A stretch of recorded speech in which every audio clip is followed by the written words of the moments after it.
What's up guys, in this video I'm going to be showing you how to maintain your pit bike to keep it running in tip-top condition. Like most of you, I just got done riding, so I'm going to show you what we do at Crossfed Mafia to keep these guys running in tip-top shape. Let's get into it. Alright guys, so the first thing that I do when I get done riding is I try and take off the air filter and clean it up a little bit. You can see this one's pretty dirty. It's drying out. You don't want to run a dry filter. That leads to a dirty carb, which gets me to my next video, how to clean your Mikuni carb. I'll keep you posted on when that posts. But step one to cleaning this is to take it off, and that's really simple. It's just one flathead screwdriver just to take off this bracket right here. One flathead screwdriver. We're just going to spin this real quick till it loosens. This is a uni air filter, two-stage, so that means that it has the main foam and a sleeve that goes over it. You can see this is pretty dirty. This isn't too bad, but I'm going to clean it anyway since I'll have the tools out.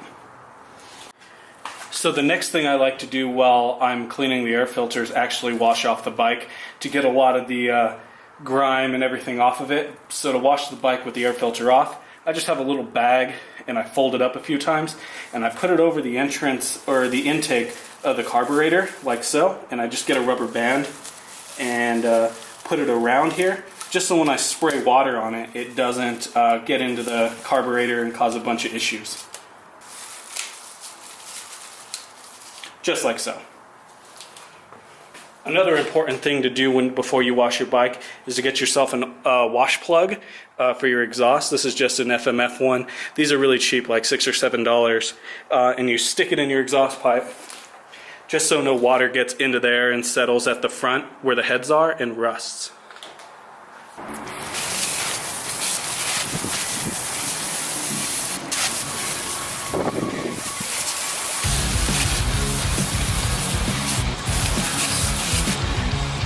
Okay, and now to clean your air filter.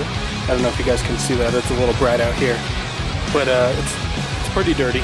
So all I use is a K&N recharge kit. So it's their power clean and then their oil. You can pick that up at AutoZone for about $14. And you don't need too much, so I just spray the power clean all over it. Inside, outside. This is gonna break down some of the dirt and the grease, gas that's in it, oil. I'm gonna let it sit. I'm gonna do the same thing to the inside.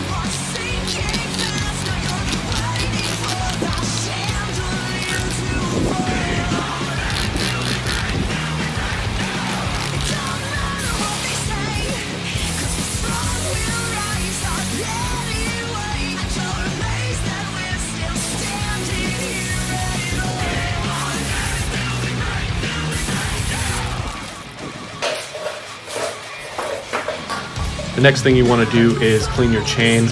I got this off Wish. You can get it from any motorcycle shop. Even Walmart has them. It's just a stick with some bristles on it, and I just use it to get most of the dirt off and to keep the chain as clean as possible before I lubricate it. It's got this other side. I use it to get inside of that sprocket too, as well, as you'll see here.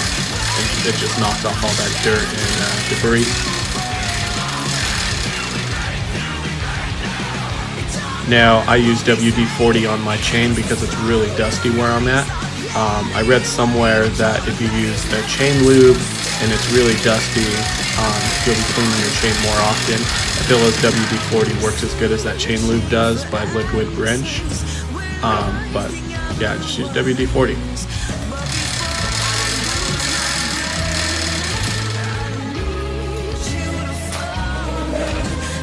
Also, it's a good idea to check the chain tension. Rule of thumb is 2 fingers behind the chain slider. Next, I'm going to check the oil level. You should do this before and after every time you ride. I don't think mine was too bad, as you can see here. It's not that dirty on the napkin. I read a lot of debate on whether you should screw this dipstick in or just lay it flat on the case. I just lay it flat, and yeah, I mean, they only take 1 quart of oil anyway. Next, this is that liquid wrench, chain and cable lube is what it's called. I always lube that spring just to make sure that the clutch spring doesn't rust or anything like that. And then the cable behind it I try and get as well. You might want to wipe all that off the case as it gets hot and it tends to smoke. Also, lubing up your clutch cable at the top. They actually make a cable luber, where it's just like a device that you stick onto it and it's got a little hole and you can get deeper in there. I've never used one. It would probably be a good idea to do this with your throttle cable as well.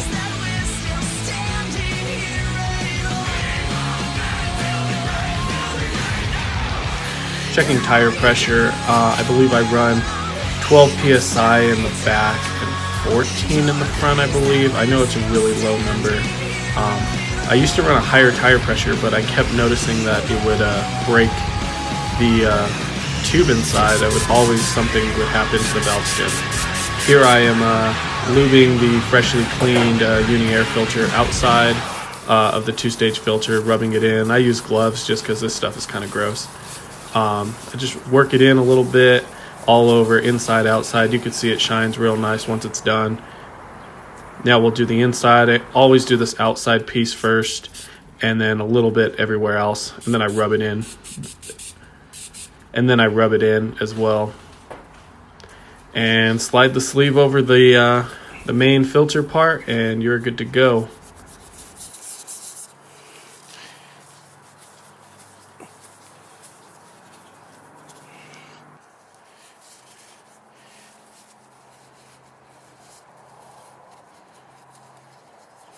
You always want to run a clean air filter so that you know that there's no debris going into your carburetor. Believe me, I would rather clean an air filter than clean a carburetor. Now all we're going to do is remove that plastic piece with that rubber band, put on the freshly oiled and cleaned air filter, tighten her down on the hose clamp, and you should be good to go.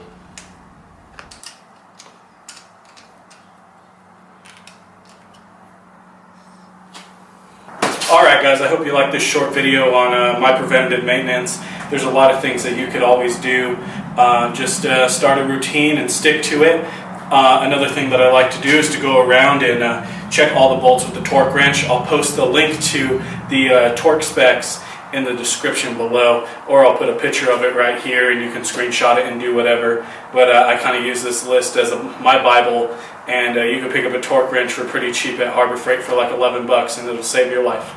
Alright guys, if you want to see any more videos, or if you want to see me go into any of these steps more in detail, please leave a comment in the description. Like the video, subscribe if you're into pit bike stuff. The Cross-Thread Mafia consists of me and a bunch of other friends. They're going to be featured throughout this channel a lot. A lot of them have builds and everything. So come join us on our journey, and we'll see you in the next video.